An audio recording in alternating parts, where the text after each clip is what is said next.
రాజోలు నుంచి ONGC oil, gas తరలించుకుపోయారని MLA దేవ వరప్రసాద్ ఆరోపించారు. రాజోలుకు లోకల్ డెవలప్మెంట్ లేదని, లోకల్ వాళ్లకు ఉద్యోగాలు లేవని అన్నారు. ప్రమాదం జరిగిన వెంటనే గుబ్బలపాలెం, ఇరుసుమండ గ్రామంలో పరిస్థితి చాలా దారుణంగా ఉందని, ప్రజలు ప్రాణాలను అరచేతిలో పెట్టుకొని ఇళ్లు వదిలి పారిపోయారని ఆవేదన వ్యక్తం చేశారు. ఓఎన్జీసీ ప్రజల రక్షణ కూడా చూసుకోవాలని ఎమ్మెల్యే దేవి వరప్రసాద్ సూచించారు.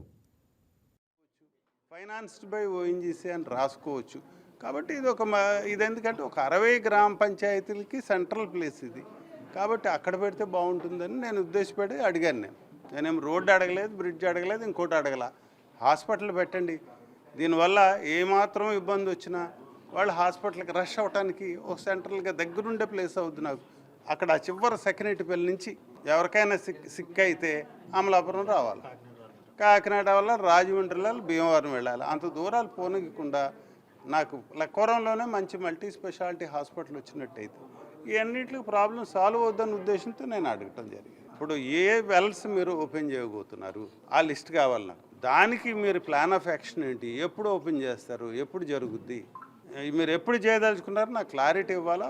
ముందుగా అడ్వాన్స్ నాకు ఇన్ఫర్మేషన్ ఇవ్వాలా. దానివల్ల నేను అలర్ట్ చేయగలను జనాన్ని. తర్వాత ఫెసిలిటీస్ ఉన్నాయో లేదో కూడా. Please subscribe to YK TV Network. Please subscribe to YK TV. Please watch YK News. Don't forget to subscribe YK News channel